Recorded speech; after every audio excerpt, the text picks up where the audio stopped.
Hello, everybody. Welcome to another live stream Peshitta by a podcast. Today, Dr. James David Audlin returns to the channel to discuss the textual criticism and also the textual transmission and the different manuscripts in the development of the New Testament. And he's prepared a group of slides. I'm going to be putting up on the screen in a moment. I put the first slide there almost last minute, which will show a category categorizing the different manuscripts of the New Testament and the church fathers that discuss them. So I'm gonna go ahead and get started. So Dr. Audlin, you want me to go ahead and put the presentation up, or is there something? Sure, yeah, please. Yeah. We begin. Okay. All right. Okay, I'm going to assume that everybody watching is reasonably familiar with the Bible. When we speak of the Bible, we're talking about several portions. The Christian Bible has what's called the Old Testament, which is originally mostly in Hebrew, some portions in Aramaic, and the New Testament, which was written, at least finalized in Greek. Some portions were probably written originally in Aramaic. The Jewish Bible, or Tanakh for short, is simply what Christians call the Old Testament, combining the Torah, Genesis, Exodus, Leviticus, Numbers, and Deuteronomy, with the prophets and then the writings, as they're called, Psalms, Proverbs, Ecclesiastes, works like that. So what we're going to concentrate on today is the origins and the manuscript tradition for the New Testament, and more specifically yet the four canonical Gospels of Matthew, Mark, Luke, and John, which tell about the ministry of Jesus. So what you see here in Jacob's graphic is a summary of this. We have, first of all, a number of manuscripts of the New Testament, of the Gospels. There are hundreds upon hundreds of these in quite a few languages. Scholars pore over these with a great deal of precision to study their relationships. Now, in ancient times, of course, long before Johannes Gutenberg created the first movable type printing press, borrowed from the Chinese, of course, there were scriptoria. A scriptorium was a room, usually monks doing this, where a group of people would sit at desks and somebody up front would read from a source text, and all of the monks would write down that text on the papyrus or vellum in front of them. And that was basically a factory, a way of mass producing texts. And as a result of this kind of procedure, there are families of texts, and Jacob's got some of these listed here: the Byzantine, the Western texts. These are various text families in Greek, and we speak of them as families because the copyists, taking from an earlier manuscript to a later, generally kept the same wording. Sometimes they'd insert a little bit, sometimes they'd take a little bit out, just like how in your family you might look like one or the other of your parents or one or the other of your grandparents, but not identically. So you have characteristics in these families, and that's what the scholars look for. So papyri manuscripts are generally the earliest. We have also vellum very early as well. There are majuscule manuscripts, which are like capital letters in Greek, and then you have minuscule manuscripts, which are all lowercase letters. And these were later collected into various codices, such as the Codex Sinaiticus or the Vaticanus. These are more or less equivalent to what we know today as the New Testament. And besides that, then the middle column that Jacob's got here, you have various languages going on. Most scholars today concentrate on the Greek. And the Greek is obviously important, but that's in the Western text tradition. The Western texts, generally, we look mostly at Greek and Latin. But in the Eastern Church, what today is the Orthodox traditions, Russian Orthodox, Syrian Orthodox, Coptic Orthodox, texts of those traditions of that sort, did not use the Greek so much as they used Syriac Aramaic, Coptic, and Armenian, Georgian, Slavonic, the list you see here. You may be surprised to see Arabic. Well, Arabic, of course, many of you might realize, is a sister language to Hebrew and Aramaic. So there are early translations of the canonical Gospels, either quotations from them or indeed the entire Gospels in Arabic. There's also the matter of the Dia Tesserae and other so-called Gospel harmonies, in which Matthew, Mark, Luke, and John were combined into one manuscript, taking a little bit from each to make a coherent whole. And there are Dia Tesserae in Greek, in Aramaic, in Slavonic and Arabic and Latin gospel harmonies that try to do this. So all of these are different sources that we look at. Jacob's finally got here on the far right column, church fathers. And actually, there were a few church mothers as well who also wrote important documents that provide us with quotations from the Gospels and the other early New Testament texts that we can use also to get a window upon the earliest versions. Earliest not necessarily being the best, because if some scribe makes a stupid mistake in a very early text, and then every scribe after him copies his stupid mistake, that stupid mistake winds up in dozens, even hundreds of manuscripts, where some other scribe might have missed that error and done it correctly, and he's just one. And maybe he's a little later than the scribe that did the stupid mistake. So a lot of our work as text scholars is not simply to assume that the oldest text is best, but to look at its progeny, look at the logic, its context, look at how meaningful it is, and get a sense of whether it is the most accurate or not. It's a very tricky science. It really is an art. You have to use a lot of intuition at times. So that's a little bit of an introduction to what I was hoping to talk about today with you all. You want me to get to the next slide?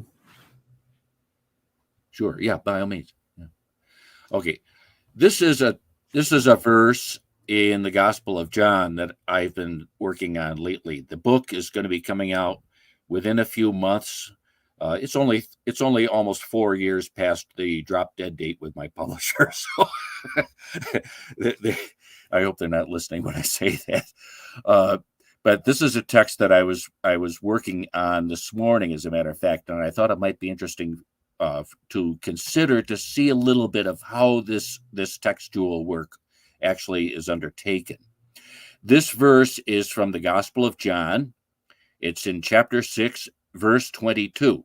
So if any of you happen to have in front of you your favorite translation of the Bible, you can look up John 6:22. This is during a scene that takes place in the ministry of John, when the disciples with Jesus are at the Sea of Galilee, also known as the Sea of Tiberias. Jesus does a miracle of multiplying 6 loaves and a couple of fish to feed 5,000 people. Pretty amazing. And after that, there's a very strange little verse, and that's this verse 22. Now, in Greek, what you see here in Greek, this is what's generally called the Textus Receptus. It's the standardized Greek version that all of your modern translations of the Gospel of John are based upon. But as I intimated in my opening comments, there are many hundreds of manuscripts, and they don't all agree.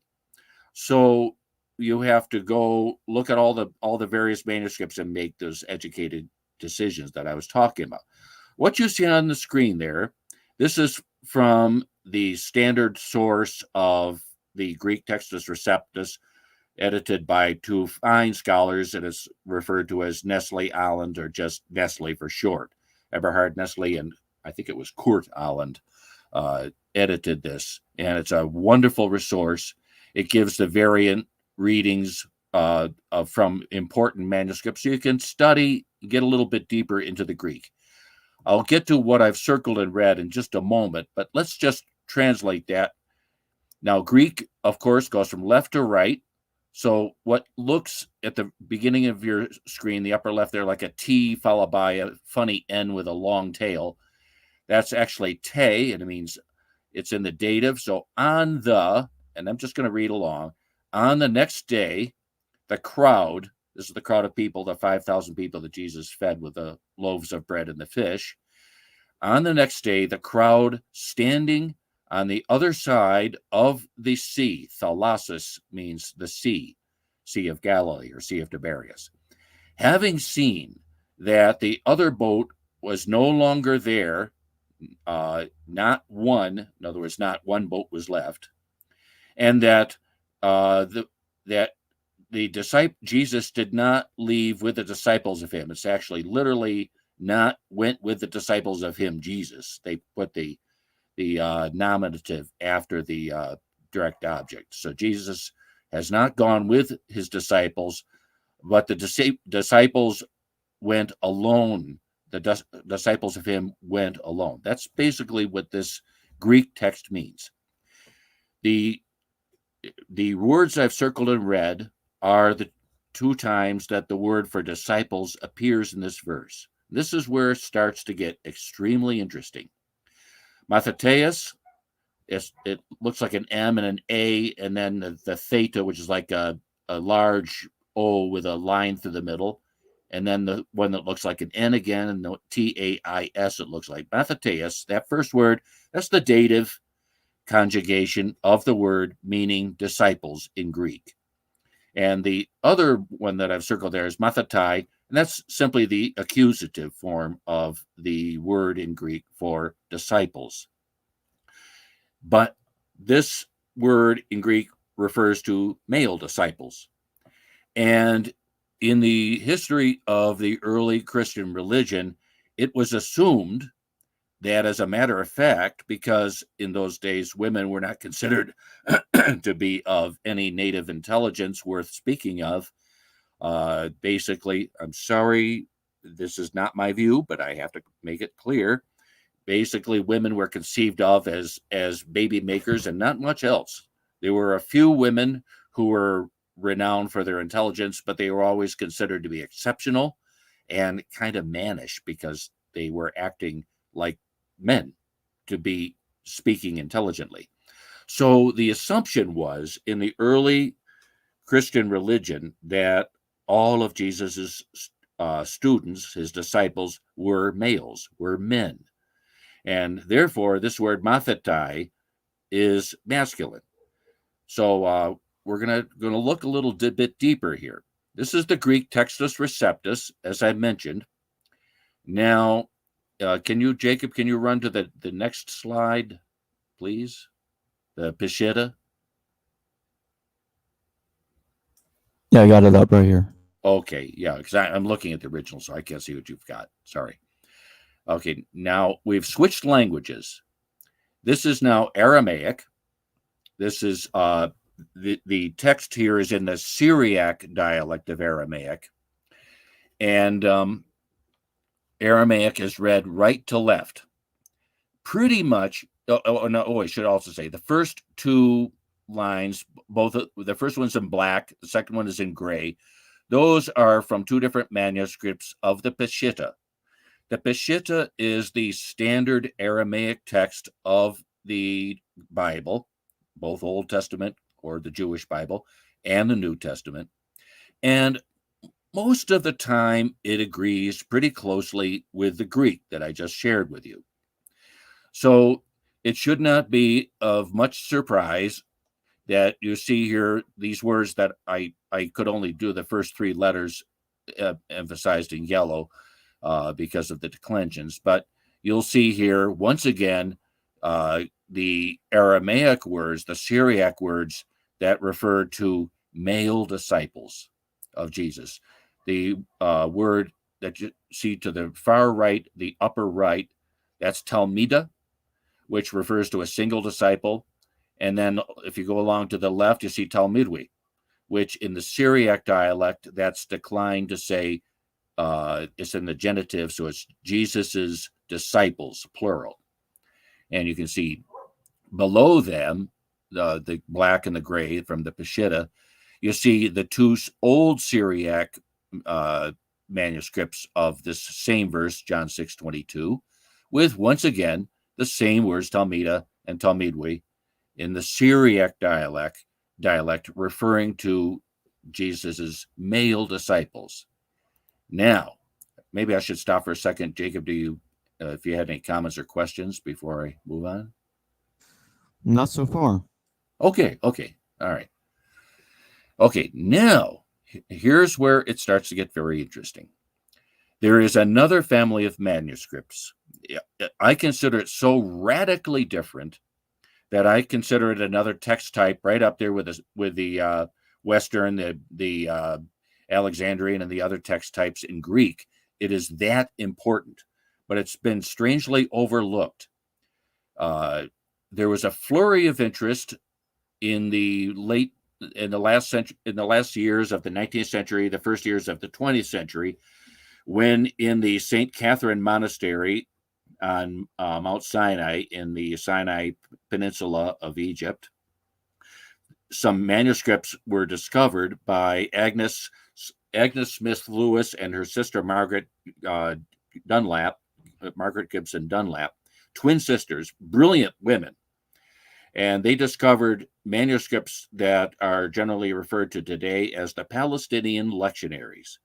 These were scribed around the year 1000 in the current era, 1000 AD if you prefer, and which is relatively late for such an important manuscript. But these are copies. So the copies made in around the year 1000, while relatively recent, reproduce for us manuscripts that go back to at least the 2nd century, at least the 3rd century, and probably the 2nd century, and possibly even late in the 1st century. They are that important. They are also not in the Syriac dialect that I spoke of earlier with the Peshitta and the old Syriac texts. These are in another dialect of Aramaic called the Galilean Aramaic dialect, which is the dialect that was spoken by Jesus and his contemporaries.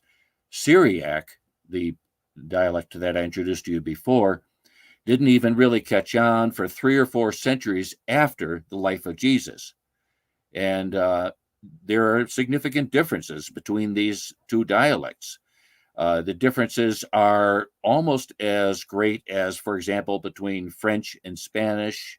If any of you are French or Spanish speakers, you know that, let's say you speak Spanish. I'm in the country of Panama. If someone is speaking Spanish and I speak French too, so I'll hear the cognates between the two, but they're not mutually interchangeable. It's kind of like that with the Syriac dialect and the Galilean dialect. So we're dealing with a different matter altogether. Another matter, because as I mentioned, these Galilean manuscripts go back very early, much earlier than the Syriac texts, and we know that simply because Syriac did not exist as a dialect for 3 or 4 centuries after Jesus. So these Galilean manuscripts likely preserve for us a very archaic version of the Gospel of John. Now, this leads us to the next matter, which is this: were Jesus' disciples all men? And for that we turn now to the Galilean. Jacob, can you flip it to the next slide, the one with the 3 columns with a white background? Let me see if you got it up there. All right, yeah, it's up there. Okay, yeah. It looks like you have it up there. Okay, now what we're looking at here, this is Agnes Smith Lewis, one of those 2 twin sisters whom I mentioned, her transcription of the 3 major Palestinian lectionaries. I should background for those who aren't of a Roman Catholic or Anglican heritage. A lectionary lays out text readings for every Sunday and other holy day through the whole liturgical year. So on the first Sunday of the liturgical year, it has the text for that Sunday, and then the next Sunday it has the next text, and so on. So it doesn't have Gospels in order. It doesn't start with Matthew 1, Matthew 2, Matthew 3, and eventually get to Mark, Luke, and John. It has the texts in the order that they're read through the liturgical year. So from this particular lection that has John 6:22, the verse that I've been looking at lately, you see here in 3 columns what's going on in the Galilean Aramaic. Now, if you look at what I've circled in red in the middle column, reading from right to left in our Western letters, what you're looking at are the letters T, L, it actually looks like an L, M, Y, D, the one that looks like a little angle with a dot under it, H, which kind of looks like a double circle kind of thing. So Talmida. That word happens to be in Galilean Aramaic the genitive, which is to say the possessive form of the word for disciple in the singular. So it's saying Jesus's disciple, singular, and it is in the feminine. This is a female disciple of Jesus. That's what the text is telling you. Now, my time machine is in the shop, and the mechanic promises he'll have it ready for me last Tuesday. So I can't go back in time to verify this. But as far as this Galilean text is concerned, this is a female disciple of Jesus mentioned here that I've circled twice in red. And then what you see in the middle column circled in blue, just below the two versions of Talmida in red, that there, T, L, M, Y, D, W, the W looks like a lowercase a, Y, Talmidui. That is, once again, in the genitive, it's plural, and it's masculine. So that's referring to male disciples in the plural, Jesus's male disciples. So you have here one female disciple and Jesus's male disciples in the plural referred to in this verse. In the middle column is what I'm looking at. So what that gives us is a very different reading of John chapter 6, verse 22, which I translate as follows as soon as I get it up on my screen. Hang on here. There we go. Okay. So 622. Roll it down here to 622.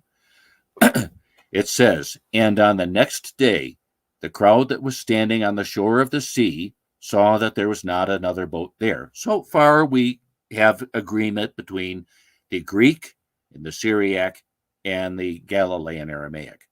"And on the next day, the crowd that was standing on the shore of the sea saw that there was not another boat there, but that rather this one," and this one here refers to a human being, not to a boat.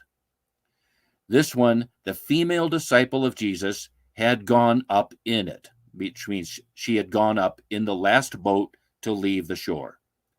"And therefore, that she and Jesus had not been in the boat together with the male disciples, but rather that she and the male disciples," there was that plural genitive of the word for disciple, "but rather that she and the male disciples had gone by themselves."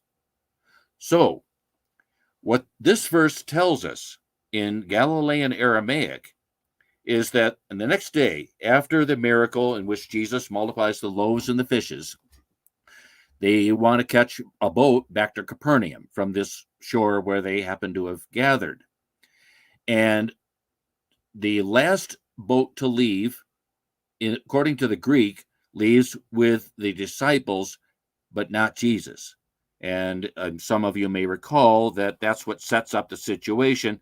So beginning around verse 16 of the Gospel of John chapter 6, the disciples are heading back through a storm in their boat, and they see Jesus walking along the shore through the storm, and he looks like a ghost, with his clothes surely blowing in the heavy wind and rain and storm sea and so on. They're scared to death, but they take him in the boat, and the storm settles down, and they get to harbor. That's the story in Greek. The story in the Aramaic adds one more figure that isn't mentioned in the Greek, and that is this female disciple of Jesus. So what the Aramaic is telling us is that the male disciples left in the last boat, and the female disciple went with them, and Jesus got left behind, which is what sets up the stormy sea situation that I just mentioned. But in the Peshitta, and in the old Syriac, and in the Greek, this female disciple simply got erased, simply got removed. As a result, what happened to the text is it's a little confusing, especially in the Greek, because it, as I said, all texts basically agree in the beginning. And on the next day, the crowd was standing on the shore of the sea, saw that there was not another boat there, but rather this one. Now, because this one doesn't refer to the female disciple any longer, it looks in the Greek text like it's saying there's one boat left. So you might wonder what's going on here, because the next verse in Greek and in the Syriac, Jesus is gone. So all these people, the crowd of people on the shore, they have a boat available, but it says other boats came from Tiberias, the village of Tiberias, and basically picked them up and took them back to Capernaum. Why do they need these other boats if they got one? That's the question. It's all very confusing in the Greek, and the reason is because the female disciple was simply removed from the text, censored, you could say, right out of the text. Why? Because, as I suggested way early, in the early history of Christianity, the religion, it was assumed that Jesus couldn't possibly have anything to do with women, because in those days, they didn't have any brains. That was the belief. So she got simply taken right out of the story. And as a matter of fact, this female disciple is extremely important in the story, because she reappears a number of times, this same word, same spelling, with the female declension, the feminine declension, reappears in the text. She reappears, for example, at the Last Supper.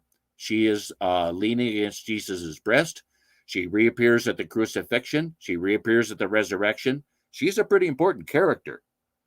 And yet she got minimalized. She got sidelined. She got put right out of the text in many portions, including this verse right here. So the reason I bring all this up for you to ponder is this. Most translations, I shouldn't even say most, all common, all familiar translations of the Bible. I've got a translation here, that the New World Translation of the Bible right in front of me. I've got over here, I've got the New International, I've got the Revised Standard, I've got all sorts of translations of the Bible in front of me. They all are based on the Greek. And the Greek and the Syriac Aramaic all agree, just males. But then when you look at this Galilean Aramaic text, your mind is blown, because there's a female in the story. Not only is she in the story here, but she's prominent in the entire gospel. So this is part of the textual work we have to do. We have to look at whether or not this makes sense. Going back to Jacob's original graphic, if you remember the far right column, it listed church fathers. These church fathers provide us with a great deal of material that is highly insightful. Many of these church fathers wrote in Greek, many others wrote in Syriac. Now, in Greek, for example, we have Clement of Alexandria, who quotes a great deal from the Gospels and is very insightful. In the Georgian language, we have Pseudo-Hippolytus. We call him Pseudo-Hippolytus. That wasn't the name that he had on his birth certificate, of course. It's rather that earlier scholars thought it was a text by Hippolytus. Now it's known to be by an unknown. The author's name is unknown, so now we refer to him as Pseudo-Hippolytus. The best text we have of Pseudo-Hippolytus, of the book I have in my mind at the moment, is in Georgian, the language of the country of Georgia in the Caucasus Mountains. Very important text source. We also have Ephraim the Syrian. Ephraim the Syrian was one of the most brilliant scholars and also a brilliant poet. Ephraim the Syrian quotes the Gospel of John and the other Gospels all the time, and he quotes them from a very early Galilean Aramaic text of the Gospels that we do not have any longer. He was in the 4th century. He's quoting from probably a 2nd century or possibly earlier manuscript. And so he is a vastly important source. Ephraim, Pseudo-Hippolytus, Clement, these various scholars, all in their various ways, confirm for us the central importance of this female disciple who got pulled right out of the story. So this is the kind of work that we text scholars deal with. Everything I'm telling you, of course, I should footnote, is the conclusions I've reached. And I'm sure if you talk to 3 other scholars, you'll have at least 5 other opinions. But this is how I read the text involved in this matter. Most scholars today study Greek, they study the Latin, they study the Hebrew, but very few study Syriac Aramaic. And I know of exactly 0 other scholars, not a single one, who specializes in Galilean Aramaic as I do. So you can take it from me, or you can, and I hope you do. I hope you take up the study of Galilean Aramaic so that when I'm dead, somebody else is continuing the work that I'm doing, and see if I'm right. I hope people look into it. So let me pause, Jacob, and see if you have thoughts, questions, or if others in the audience do. Yeah, I do have a question. Sure. How different is the Gospel of John that you're looking at from canonical John? The how different is the Galilean? Correct. Flabbergastingly different, astonishingly different. As a couple of examples, John chapter 9 ends, as readers, as viewers of this program may know, ends with a young man being taken captive and rescued, and then he's taken to a home where he's safe. And Jesus comes to the home and talks with the good Pharisees who are keeping this young man or boy safe from those who had tried to abduct him. Chapter 10, which follows in the standard versions of the Gospel of John, begins with the story of the Good Shepherd, the parable of the Good Shepherd. But in the Galilean Aramaic, there is no Good Shepherd story there. Instead, the conversation that began at the end of chapter 9 with these Pharisees, these good Pharisees, continues. So when I stumbled upon this in the Palestinian lectionaries, my wife will tell you, I went running upstairs to where she was, and I said, "You're not going to believe this. I just read a chapter 10 of the Gospel of John that probably nobody has read for several centuries." It was, for me, an astonishing moment. And that's not the only example. Between chapter 19, in which Jesus dies on the cross and is entombed, dead, and the beginning of chapter 20, which is the resurrection morning when Jesus rises from death, in between that, there are several paragraphs, just about enough to make another chapter, of events that happen inside the tomb during the 3 days that Jesus is in the tomb. Once again, I went running upstairs to my wife and said, "You're not going to believe what I read this time." And she's getting a little used to me. But that's the kind of grave differences, astonishing differences. Another example pops in my mind, and that is in chapter 19, I'm sorry, let me do chapter 20. Mary, of course, in Greek, her name is Miriam, and that comes from Maryam in Hebrew. And that name, most famously, was the name of the sister of Moses, or Moshe. Now, Miriam is the Hebrew name, and it came over into Greek as Mariam or Mariame. And in Syriac, it's once again Mariam, in our letters Maryam. But in Galilean Aramaic, her name is not Mariam, it's Mari, spelled pretty much the same way as the English name Mary, Mary. Now, what's interesting about that? Well, it's this. It's a completely different name. There are various texts in which scholars, Asamani is the most famous, go through gravestones, go through Jewish manuscripts in Hebrew and other languages to study how often a name appears. The name Mari does not appear in any Jewish-related text until after this particular Mary. What's important about that, you ask? Well, in Revelation, in the Gospel of John, chapter 20, the resurrection, Mary is going around looking for Jesus, and she's saying, Master, Master, which happens to be a homonym with her name, Mary. Mar, in our letters, M-A-R, means master or Lord, teacher, husband even. And so she's going around with the genitive suffix, Y is the last letter, which makes it mean my master, my teacher, my husband, my Lord, whatever. And she's going, Mary, Mary. Jesus, basically in the Aramaic text, the Galilean Aramaic text, comes up behind her on her shoulder and says, Mary, which is the same word. This homonym, therefore, creates a powerful statement. They're calling each other by the same name, the same word. In Galilean Aramaic, this doesn't work in any other language. So in Greek, she's going around saying, Kyrie, Kyrie, which means Lord, Master, etc. And he comes up and says to her, Mary. So it's lost in the Greek. So in your standard translations of the Gospel of John today in English or whatever language you read, you don't see that. But we find it in the Galilean Aramaic. And so these, Jacob, are just a few quick examples off the top of my head of how astonishingly different the Galilean Aramaic is. I do have another question before I get to that. We do have a super chat question from Sure. someone in the audience. Elias Al-Moody, thank you for your super chat. What work do you recommend which compiles or deals with non-canonical quotations by the early fathers? I didn't quite make out the last phrase. What work do I recommend that? Which compiles or deals with non-canonical quotations by the early fathers? Oh, okay. I can tell you a website. If you just give me a moment here, I can tell you the website that I go to for that.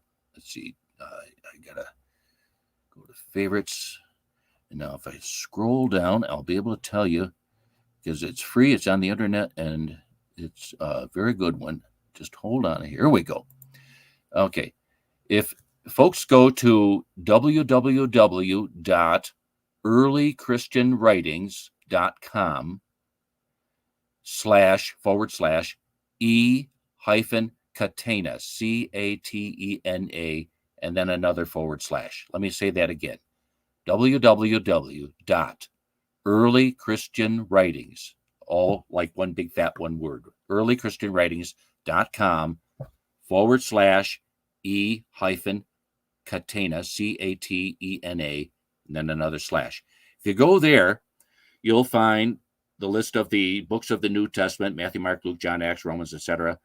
And then chapters. You can click on the chapters, and you have a very nice list of the early church fathers, at least the Western early church fathers, and their quotations from the New Testament. The Eastern early church fathers, who did not write in Greek for the most part, is another matter entirely. That's not been so nicely codified. So, for example, I mentioned Ephraim the Syrian, the brilliant theologian, analyst, preacher. He was a composer of music, a poet, just one of these amazing people. And Ephraim wrote dozens of books, excellent books. Very few of them have been translated into any modern language. So for me, I have to go onto websites and look at the original manuscripts and translate them for the first time, basically, just to see what they're all about, just what they tell us. So Ephraim, for example, who is an extremely important source for the Eastern tradition of quotations from the Gospels and the other New Testament books, you have to do a lot of hard work. And I can't recommend a book that gives these. Actually, I can. They're work it. I take it back. You have some of them at least. Let me tell you the name of the book in just a moment. Let's see. Got to go down here and let's see. Let me see. Here we go. This is a book. I mean, it's available if you go to archive.org.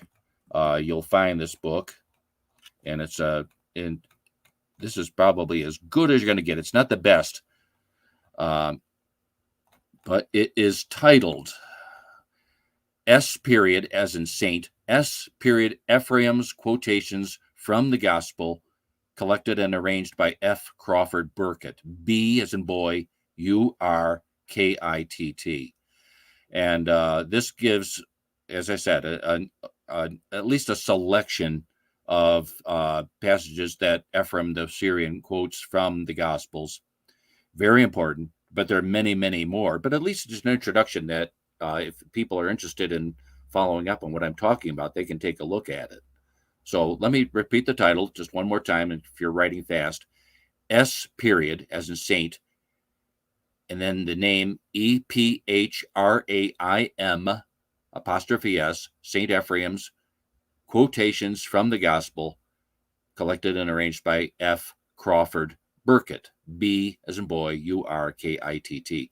And you can find that at archive.org. So that is probably the best I can do, Jacob, to answer that question. I wish there were more and better resources available for the general reader and the interested student to follow up on. But the way it is right now, it's chaos, and that's the best I can do, and I'm sorry. Does the Galilean Gospel of John, is it so different from canonical John that it doesn't even talk about Jesus being the Son of God, much less Jesus being God himself, all those kind of things? Terrific question. What you are, or what the viewer is asking about, is a question of dogma. The word dogma refers to the established perspective of an organized religion as to what is doctrine and what is not. What is truth?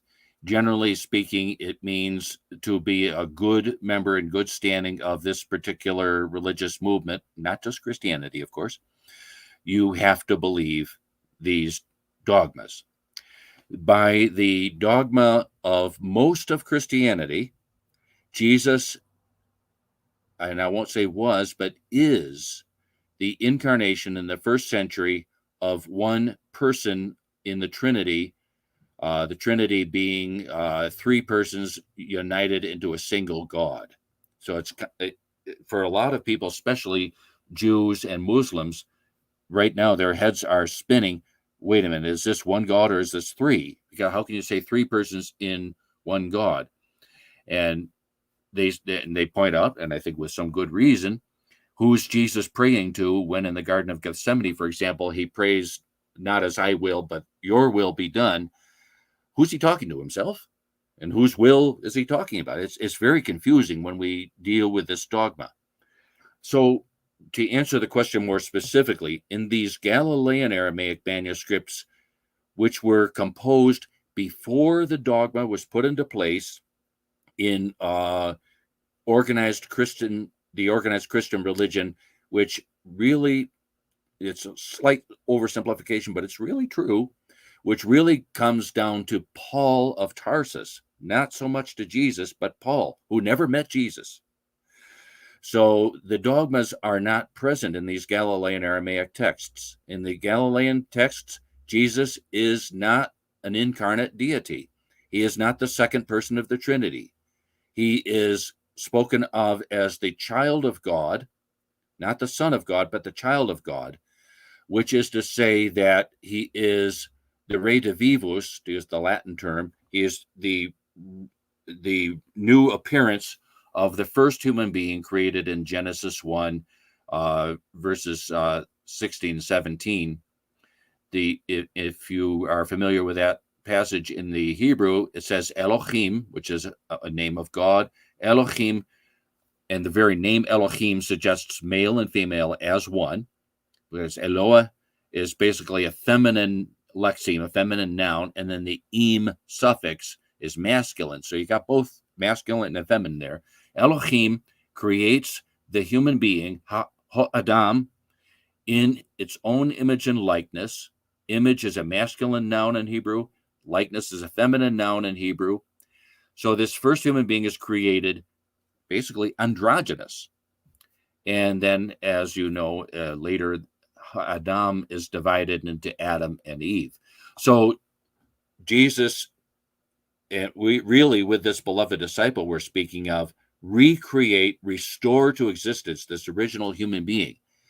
But the dogma later is that not that Jesus, with the beloved disciple, recreate this original human being, but rather that Jesus is God incarnate, and that he is more specifically the Son of God the Father.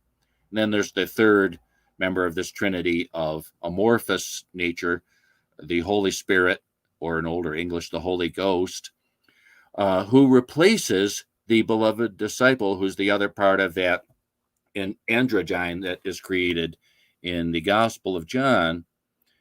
And the word in Hebrew, some of you may know, that means spirit or breath, is ruach, and it's ruach in Aramaic as well. It's very similar. That word originally was feminine, but around the 3rd century, the 4th century of the Common Era, at the same time that Syriac was catching on and displacing Galilean Aramaic, it was announced by fiat that the word ruach and ruach is now masculine. They turned the Holy Spirit from female to male. So where Jesus and the beloved disciple together are the image and likeness of God, they're human beings, but they mirror the divine nature, just as by the beginning of the gospel, the beginning of Genesis, we all do. That was taken away and was replaced by the Trinity. So I'm going over a lot of material very quickly, but it's all very complicated. And this is the kind of dynamic that we find in these Galilean texts of the Gospel of John. It's an immensely different theology, immensely different soteriology than from what we find in the dogmas of the church. Jesus does not die for our sins. There's no penal substitutionary atonement. Jesus rather dies so that he can be united with the beloved disciple and restore to existence this original androgynous human being. By so doing, to show that through love, through creating unity rather than competition and hatred and prejudice and bigotry of human beings for human beings, through love, we can restore in ourselves the nature of God and reflect, like just as my reflection in a mirror or your reflection in a mirror reflects you but is not you. In the same way, we can reflect the nature of God. And as John, the author of this gospel, puts it so well in his first letter in the New Testament, God is love. Long-winded answer to a very good question. When was the Galilean Gospel of John composed? I wish I knew exactly, but what I can say to answer the question is the early history itself. John the Presbyter, he first appears on the scene as the Sagan in the temple. He, according to Epiphanius and other early authors, he wore the petalon. The petalon is the Greek way of referring to the diadem on the high priest's turban. The high priest would wear this turban with a diadem and the so-called white vestments when he entered the Holy of Holies on Yom Kippur, in order to achieve remission of the sins of the people through a ceremony that was done in the Holy of Holies. That was the only time that the high priest entered the Holy of Holies. Of course, throughout the year, the high priest had other duties. But John the Presbyter was the Sagan, the number 2 man in the temple, underneath the famous high priest Joseph Caiaphas. And as such, if Joseph Caiaphas wasn't feeling well one day, or if he was out of town, John the Presbyter would take over as high priest on that occasion. So that's how he first appears on the scene. But he met Jesus. he was astonished at the teachings of Jesus, and he eventually resigned from his position in the temple. He moved to Ephesus, which is now in Anatolia, which is in Western Turkey today, and lived there for most of the rest of his life. While he was in Ephesus, there was a meeting held of early church leaders in the year 42, and during that meeting, which is recounted in a number of books in Aramaic, during that meeting, he was prevailed upon to write from his memories and also the memories of that female disciple I mentioned earlier, their personal eyewitness memories of Jesus as a text. So in the year 42, before this female disciple left on a long journey, she went to Rome. She later went into what is now the Iberian Peninsula, Spain, and so on. Before she left on this lengthy trip, he took down her personal eyewitness memories, and he added memories of his own and created in Aramaic, Galilean Aramaic, some drafts of the Gospel of John, as we know it today. But in the year 68, he was arrested. He was sent to the island of Patmos, lovely island. I've been to both Ephesus and Patmos, fascinating places to visit. And when his arrest was about to occur, these manuscripts were gathered up quickly and sent for safety to the city of Sinope in Pontus, which is now on the southern shore of the Black Sea in central Turkey today. And they were kept there for about 25 years. And many years later, around the year 90, a young fellow named Marcion, or Marcion, to pronounce it in the Greek way, knocks on the door in Ephesus. John the Presbyter is now in his 90s. He's very old. He's frail. And he says, "Here's your manuscripts." And he hands over the drafts of the Gospel of John in Galilean Aramaic. I can only imagine the emotion that John the Presbyter must have felt, because he thought over these 25 years he'd never see his manuscript again. Here it is. He's too old to do the work anymore. So it fell to one of his best students, a man named Papias of Hierapolis, to take these Galilean Aramaic drafts, reorder them, because the pages had all gotten shuffled out of order, the manuscripts, so that things were all out of chronological order. Rudolf Bultmann, the famous scholar of the New Testament around the 30s, 40s, Rudolf Bultmann is the first person who noticed in the Gospel of John how there's a certain disorder in the Greek text as we have it today. So Papias translated these Galilean Aramaic drafts out of order as they were into Greek, and then he bridged them together with some brief verses of his own invention to create a coherent, unified manuscript in Greek of the Gospel of John. So the Gospel of John was written in Galilean Aramaic extremely early, between 42 and 68, but it was translated relatively late into Greek in the 90s, around the same time that Matthew was being composed, by the way. Luke, by my estimation, is a little later. And that's why at the same time, the Gospel of John seems both a very early gospel and a very late gospel. So now what happens is this. The manuscript, the manuscripts, I should say, in both Galilean Aramaic of the Gospel of John and Papias's translation into Greek were available for about 3 or 4 centuries in Ephesus, in a church, a basilica, really, the ruins of which you can still see in Ephesus. Sad to see, but beautiful ruins. They were available there for scholars to look at, and people made copies of them, and they made translations of them. So these Galilean Aramaic texts that I'm working with are a combination of either copies of the through text of Papias of Hierapolis in Greek, but back translated into Aramaic, or they are transcriptions of the drafts by John the Presbyter himself. Since the drafts are not a complete gospel, that's why they had to do a kind of combination of the two.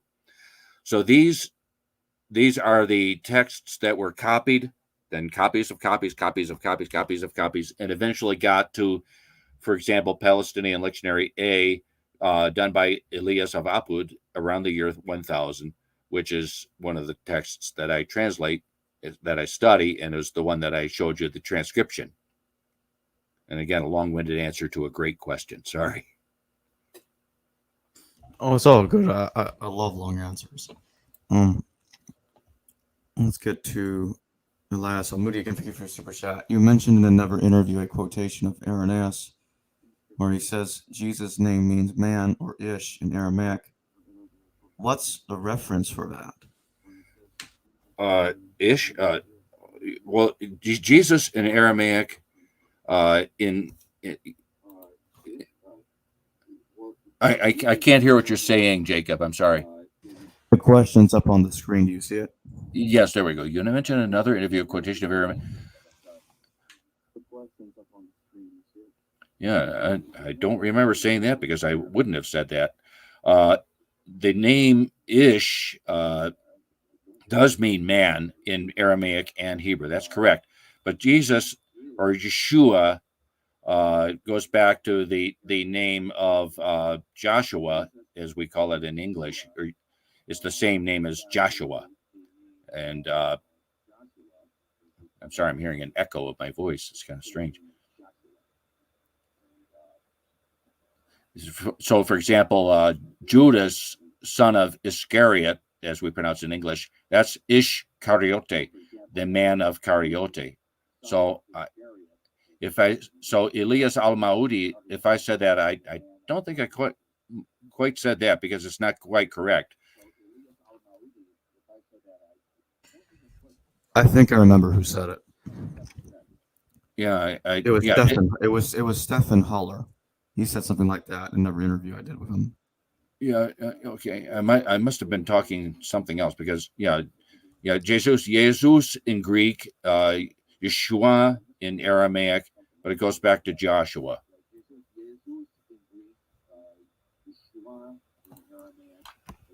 All right, I'm gonna get to the next super chat then. Stuart C, thank you for your super chat. What does the Galilean text say about the 3 days in the tomb? Oh, okay. What it says is it has Jesus wrapped up mummy fashion. He's totally wrapped in the linen fabric that was put around him by Nicodemus and Joseph of Arimathea, and with the spices. So he's basically moribund. The body is dead for all practical purposes, and the female disciple is in there with him. She's alive. She's fine. She recovers from the entheogens that she had suffered from. She's in there, and in the darkness for 3 days and nights, she sees lights of angels. She sees the presence of 2 angels. There are conversations with these 2 angels. The angels are basically keeping guard, you could say, keeping watch to make sure everything is all right. And in the darkness before dawn on the 3rd day, she's sleeping in the front room. There are 2 rooms to a typical Jewish tomb of the time. The front room was where family would gather. There were like stone benches, and family would gather. They could grieve with each other for their departed relative. And the back room, which was reached through a kind of a opening in the wall down low, you had to crawl through it. The back room was where cadavers were put. So Mary's sleeping in the front room, and suddenly she feels cold air, and she hears a thud and feels the thud, and it is the stone plug that fills the entrance to the tomb. She hears the sound of it falling, and she feels this cold air, and she panics. She wonders what's going on, and then she crawls through into the back room where she expects to find Jesus's cadaver. It's pitch dark in there. And the text says she's trying to find his cadaver and can't find it. Now she's really scared. She thinks somebody's coming and taking Jesus's body. Now it moves into what we find familiar in John chapter 20, where she runs to two male disciples and says they've taken away the body and I don't know where it's gone. So that's a summary of the description. If you want, you give me a second, Jacob, I'll pull it up and I can actually read it verbatim. That might be interesting. Yeah, that's fine. Yeah, just give me a second here and I'll have it right on my screen. 18, 19. I don't know if you can do anything about it. There's an echo coming through. Yeah, that's strange because I mute myself when you're speaking usually, so I don't know why you'll be hearing the echo. Okay, here we go. Chapter 9. I'll read the last verses in chapter 19 just to set the stage. And in the place where he was crucified was the garden. This is translated in Galilean Aramaic, by the way. And in the place where he was crucified was the garden, and in the garden tomb a new body niche, which afterwards had no one put into it. And hastily, in silence, they placed him in the new body niche at hand, because it was Shabbat twilight, to say the new Jewish day was beginning. Now begins this new passage in between chapter 19 and 20. And greater honor was accorded to the Son. His wife had been laid down within the tomb. The door of the tomb was being closed with a stone, and the guard, and the seal, and look, they were placed all around within the tomb pieces of beryl. This is a luminescent stone, a phosphorescent stone. It provides light in the darkness within the tomb. And look, they placed all around within the tomb pieces of beryl, shining like the sun. They closed the entrance, and nothing could open the entrance. And a brilliance similar to that of the great sun shone within the sealed tomb, which was closed with a trustworthy seal. And Jesus was found by her within the house of the dead, by her with whom he had couched together when she was fertile and aroused. And the two messengers, because angelos in Greek, like malach in Aramaic, angel means messenger, and the two messengers surrounded him, and the sky or heaven with the earth, the great powers were with him. And so the tomb summoned her, but rather as a place of rendezvous where she remained vigilant. She was close to him, that is to say, she took delight in him. The bridegroom was to depart from his bridal chamber, and the tomb had already become unsealed. In the beginning, life suddenly. Just at daybreak, it could have been perceived that he, Jesus, was breaking open the seal to the tomb. How the moment came near. The tomb hid the glory, and how she raised herself up, they were awakened. The outer chamber was surpassingly illuminated, not with lamp and not with candle, but light was lighting the outer chamber. He had left it, not to come in again, and the sound of the song of praise came from its inner chamber. And then it continues with chapter 20, verse 1. And so with the first dawn after the Shabbat, Mary went with the morning while the inner chamber was still dark, and so on and so forth. We got one more super chat for right now. Jerry Penny, thank you for your super chat. He says, thanks for your great content. Well, thanks, Jerry. Thank you for your support. And also, I thank everybody else who super chatted prior for their support. This I work 12 to 14 hours a day on this, 7 days a week. Somehow I keep going. Why? Because it is just endlessly fascinating. Every day I find something astonishing. And my poor wife, she when I go running upstairs, tell her, "Oh, you won't believe what I found this time." What is it this time, my dear? All right, you want to get to the next slide? The fifth slide. I can't remember what other slide I had now. It's this one here. Yes. Oh, the one I see on the screen here. Yeah, that's the. Oh yeah, there we go. Here's going back to John chapter 6, verse 22. Thank you, Jacob. I totally forgot about this slide. This is the actual manuscript. Compliments of the Vatican Library of the Palestinian Lectionary A. And you can see there how the text began to shift away from female a female single disciple to male disciple. What you see at the top left there, circled in red. Let me blow it up here so I can see a little bit better myself. You see the letters T, L, M, Y, D, W, H, Y. Now, this is a giveaway. This is a telltale because that's Syriac. That's the Syriac way to write male disciples in the plural, Jesus' male disciples. And then what you have right below, circled in blue, is T, L, M, Y, D, W, H, Y, which is once again the Syriac. And then if you go over to the right-hand column, which is the earlier column, down at the bottom in red, I'm trying to see it here, TLMYD That's the Galilean Aramaic way of writing female, his female disciple. So you have here the original manuscript, and it's simply inarguable that it says the female disciple left, because it goes from the right-hand column to the left-hand column, always right to left with Aramaic.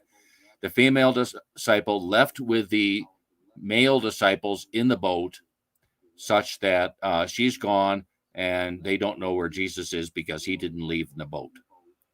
So we have here the original text supporting what I was discussing earlier. All right, let me just get out of this presentation real quick. I'm going to return us to the screen. All right, here we go. So when do you think that John the Presbyter started to write the Galilean Gospel of John? In the year 42. Okay. 42. Late in the year. The beloved disciples I mentioned announced at this council that was held in Ephesus that she was going to be leaving on an extended journey. We have quite a lot of information about this extended journey. She went first to Rome, then she moved on to Gaul, what is now southern France or Occitania, and then later passed to the Pillars of Hercules, now known today as the Rock of Gibraltar, and went around the Iberian Peninsula and wound up in Britain. And as a result of that, her personal presence in these countries, that's how the Cathar, a famous tradition of Christian heritage that was of a different theology from that of the organized religion with its dogmas. The Cathars are the only group in the history of Christianity who accepted that Jesus was a married man. And there's also the Celtic Christians, as they're generally called, or I prefer to say Brythonic Christians, in the British Isles and also in Iceland. And in early manuscripts, I've read quite a lot of manuscripts in Welsh and Irish, Old Welsh and Old Irish, that tell us quite a bit about this visit. And because of this extended trip, that's why John the Presbyter was urged to take down her memories as quickly as he could before she left and incorporate them along with his own into a narrative text of the type we now call a gospel. So the year 42 is that critical year in which all of this happened.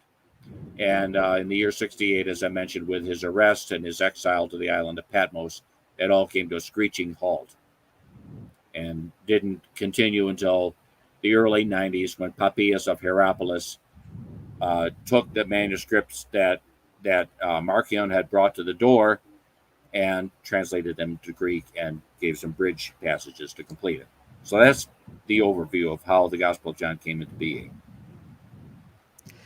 Is the Galilean Gospel of John Torah orthodox, unlike canonical John? I'm sorry. It's raining here and it's a little hard to hear. Is the Galilean Aramaic Gospel of John Torah orthodox? Totally orthodox? Torah orthodox. Oh, Torah orthodox. Ooh, excellent question. Needless to say, there are textual questions with the Torah as well. You just can't get away from textual issues no matter where you go. But I would say, by and large, yes. As I read the Galilean Aramaic, I find pretty much absolutely nothing in it that a faithful Jew and a faithful Muslim would have any problems with. There's no Trinity, there's no incarnation, there's no substitutionary penal sacrifice, nothing of that. The dogmas are just not there. And John the Presbyter, no surprise, he was a Jew. So it should not amaze anybody that I consider the Gospel of Text in its original form a Jewish text, not a Christian text. Is there evidence that the other books in the New Testament, not all of them, but some of the other ones, could have been originally Torah Orthodox that was Christianized at a later date? Yes. The first one that leaps to mind is the Gospel of Mark. The Gospel of Mark was written in 3 major stages. John Mark, as a young man, was apprenticed to Simon the Rock, Simon Peter. Peter, or Petros in Greek, simply means rock. So I prefer to translate it rather than transliterate it, Simon the Rock. He was sent along as the apprentice to Simon the Rock when Simon was in Rome. And that meant not only that he shined his shoes and made his breakfast, things like that, but also that he listened to him and took down notes. So Simon might one day say, well, gosh, I remember the day that Jesus did this, diddly, diddly, diddly. And I remember the day Jesus said that, diddly, diddly, diddly. And John Mark would dutifully write all of this down. And in the process of writing it down, he wrote a first draft of the Gospel of Mark. Later, Simon the Rock, Simon Peter, was executed in Rome, and John Mark received the manuscript of the Gospel of Peter. It's a non-canonical gospel, of which we have some fragments today. And these were incorporated into a second version of the Gospel of Mark that he wrote.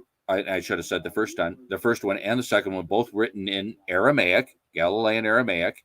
And as far as I'm concerned, very Jewish texts. The second version of Mark was doctrinized. It was made to conform with the later Christian dogmas. And that's the version we know in the New Testament. There was a third version found to exist by Morton Smith, the great Morton Smith, who founded the Mar Saba Monastery, a letter from Clement of Alexandria talking about the secret Gospel of Mark, which is a third and last version of the Gospel of Mark, written after the canonical Gospel of Mark that we know. And this, yet again, is Jewish, and it was written because John Mark came to Ephesus. He read the drafts of the Gospel of John by John the Presbyter and incorporated a great deal of John the Presbyter's material into his own gospel.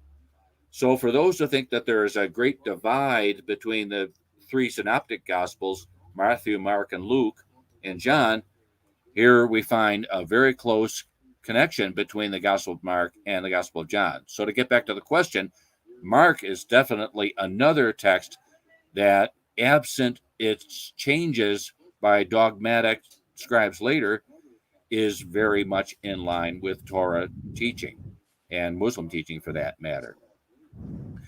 As well, the Johannine letters, the 3 canonical letters, the Book of Revelation, these are from the Johannine school as well. These are very much in line with Torah teaching.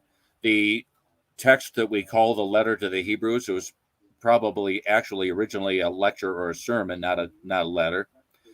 The letter to the Hebrews, a lot of people believe it was written by Barnabas. I personally believe it was written by none other than, you ready? High Priest Caiaphas. In an earlier program, I mentioned the apparently genuine text by Pontius Pilate, which also reflects the Jewish perspective on Jesus. So there's a number of very early texts that are yes, extremely Jewish, completely Jewish as far as I'm concerned, in their theology as regards Jesus, as in their creation theology and everything. They are not Christian texts except after they've been subjected to the doctrinaires, such that the passages are excised or interpolations are added to make the text conform to that later dogma. The letters of Paul are another matter entirely. Those are the seeds from which the later dogma to which I have been referring came into being. Paul, as I mentioned, who never met Jesus, he repackaged Jesus as incarnate godling in the style of the Greeks and the Romans, whose gods on Mount Olympus and so on are like gigantic humans with more power. This was a very different perspective on Jesus, and modern Christianity tries somehow to hold together the apostolic view represented by John the Presbyter and the Pauline view, and it just creates all sorts of difficulties. How does that make sense? So, as a priest once said to me when he was trying to defend all this, he said, "Well, you know, James, there are some things you just have to take on faith," which was his way of saying, don't think, don't analyze, don't use your mind, just believe the dogma that they tell you. I personally can't do that. I'm going to look at these early texts and see what they say and report honestly to my readers what they say. Since you brought up Paul, I want to discuss him just real quick. And one of your in one of the books that you did on John the Presbyter, you mentioned Eisenhower, and you talked about Paul being linked to the Herodian family. Yes. So do you think that Paul was related to the Herods, and was he working with them as well? And if this is the right way of putting it, infiltrating. Hold on one moment. Estoy en la entrevista. Ya lo siento. My apologies. My wife had to switch languages to Spanish to tell her I'm still in the program. Okay, forgive me, Jacob. Can you repeat the question? Is Paul related to the Herods, and is he working with them to infiltrate the Jewish movement of Jesus that eventually, through his actions, becomes Christianity later? Yeah. Robert Eisenman is a particularly good scholar on this subject. He has written eloquently with a lot of superb supportive material for how Paul is really part of the Herodian camp.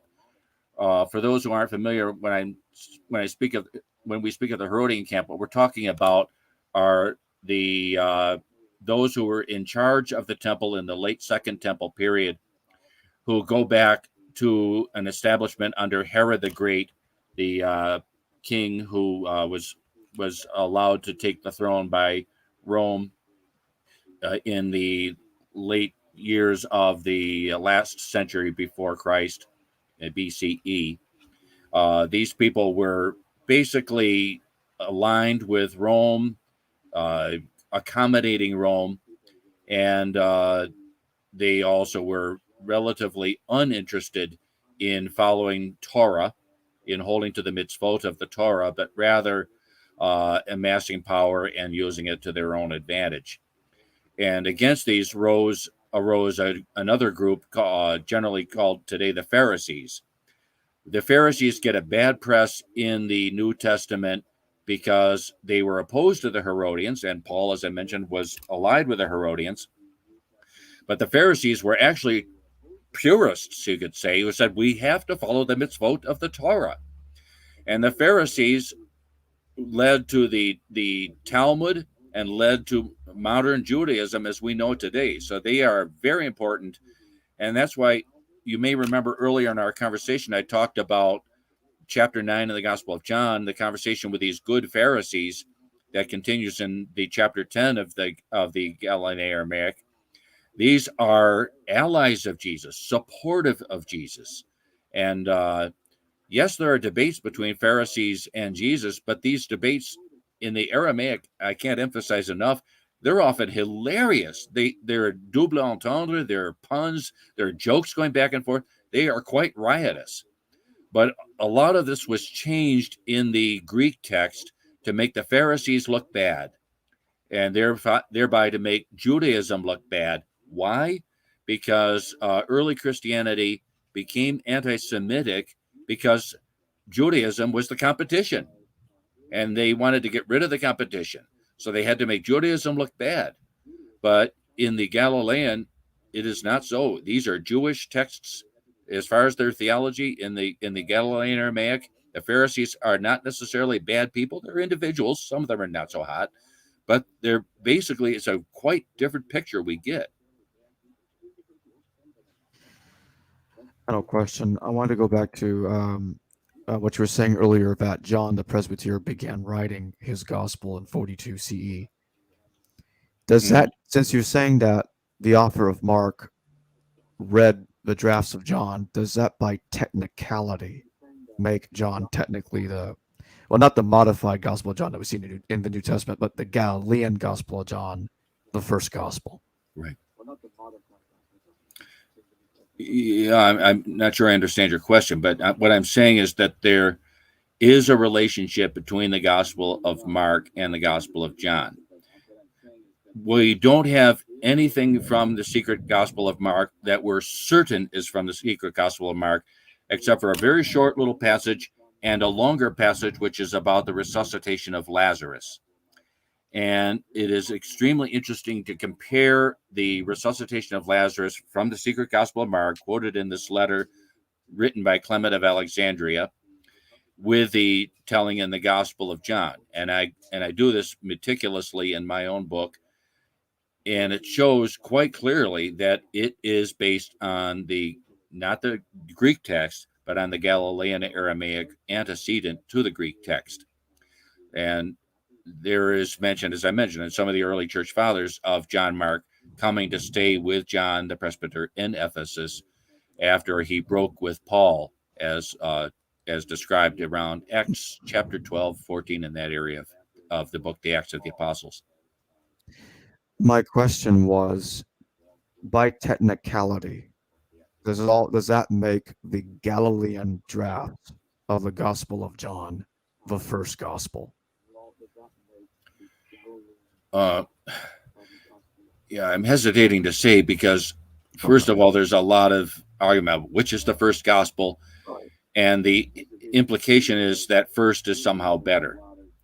And as I've said right along, first is not necessarily better.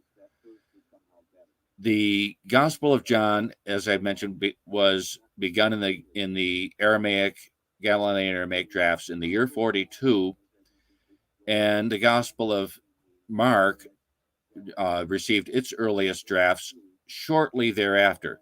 But there are other very early gospel texts as well. There's the Egerton Gospel. We just have fragments of that, which shows both synoptic and Johannine passages, and again suggests that there's some connections between the synoptic Gospels, Matthew, Mark, and Luke, and the Gospel of John. We also have the Gospel of Thomas, which was written extremely early and is not specifically synoptic or Johannine. So there were in these early years a number of gospel texts being written, and they were not written in competition with each other. These were people who remembered Jesus, who had walked with Jesus, who knew Jesus personally. They conferred with each other. They shared with each other. I mentioned how John Mark borrowed material from John the Presbyter for his own gospel. So there's no competition. There's no first gospel necessarily. There's simply a growth of early gospel manuscripts and other texts that provide us with eyewitness accounts of Jesus from those who knew him firsthand before those people died. And at that time, it was not a good move to be a disciple of Jesus. Every single one of Jesus's male disciples, with the exception of John the Presbyter, died violently. And as a result, their eyewitness memories were extremely precious, and there was a good deal of pressure for these to be recorded before these eyewitness memories were lost entirely. Did I more or less answer your question this time, Jacob? Yes. Yes. But I also liked the original answer as well. Okay. Okay. Well, thanks for joining me. Thanks for joining me once again, Dr. Audlin. I'm sorry. The phone was ringing and I couldn't hear the last thing you said.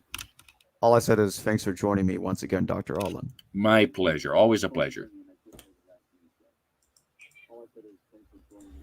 Hello viewers, thanks for watching this video from the History Valley YouTube channel. Please don't forget to subscribe and hit the notification bell. And if any of you wish to further support this channel, please consider checking out this channel's Patreon page and becoming a patron, and or donate through PayPal or through Super Chat during a live stream. Thank you.